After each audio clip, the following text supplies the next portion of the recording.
A man received 2,000 letters from an unknown sender, and it ended with a bullet through his windshield. July 16, 1977. Circleville, Ohio. A pickup truck sat parked on a rural road. The driver was dead. A single gunshot had come through the windshield. No witnesses, no motive that anyone could prove. The man's name was Don Rada. He was 52 years old, and for the previous 5 years his life had been consumed by letters. Rewind 5 years. 1972. A strange envelope arrives at the Rada home. Inside, a letter accusing Don's wife Carol of an affair. The handwriting is neat, the grammar is careful, the accusations are specific. Don and Carol read it once, they dismiss it. They don't know that this is letter number 1 of what will become 2,000. The letters kept coming, weekly, sometimes daily. They arrived at the Rada home, they arrived at their neighbors' homes, they arrived at local businesses. Some accused Carol of infidelity, some accused Don of various crimes, some were rambling, some were surgical in their precision. The writer never signed a name. The writer seemed to know details about the Rada's private life. Don reported the letters to police.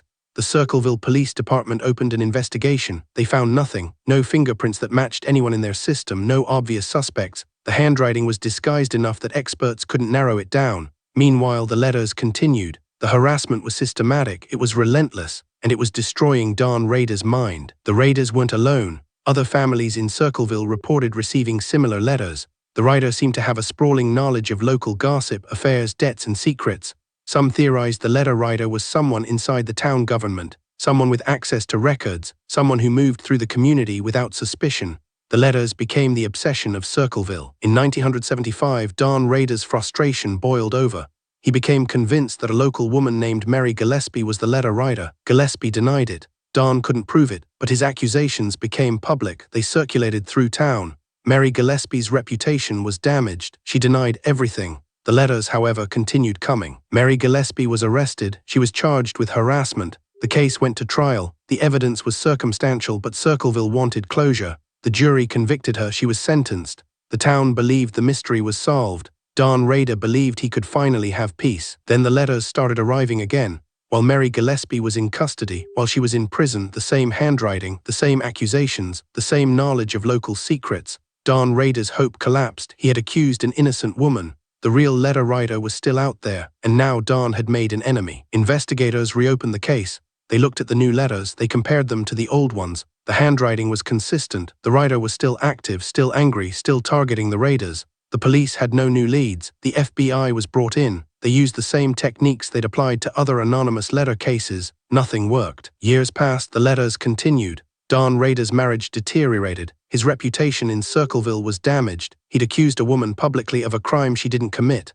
The community that had once sympathized with his plight now saw him as unstable, paranoid, possibly dangerous. He became isolated, withdrawn, a man consumed by an unseen enemy. On July 16, 1977, Don Rada drove to a secluded road outside Circleville. He was alone. A vehicle pulled up behind him. The driver's identity remains unknown. A gun was fired. A single bullet pierced the windshield. Don Rada was killed. The murder was never solved. No arrest was ever made. Police suspected the letter writer. They had no proof. The letters had stopped after Don's death, completely. No new letters arrived at any address in Circleville. It was as if the writer had accomplished what they'd set out to do. Don Rada was gone. The mystery was resolved in the only way it could be, through violence, through silence. Mary Gillespie was eventually released from prison. She filed a lawsuit against Don Rada's estate. The case was settled. Her name was never fully cleared in the public mind. Some people in Circleville still believed she was guilty. Others believed she was innocent and had been framed. The truth remained obscured. Decades later, amateur investigators have revisited the case.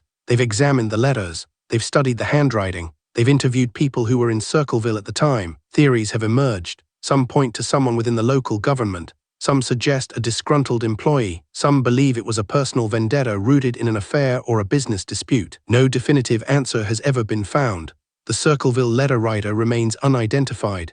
The murder of Don Rada remains unsolved. The case sits in police archives, a record of a town consumed by anonymous rage and a man destroyed by an enemy he could never name or face. What makes the Circleville case haunting isn't the murder itself. It's the years of psychological torment that preceded it.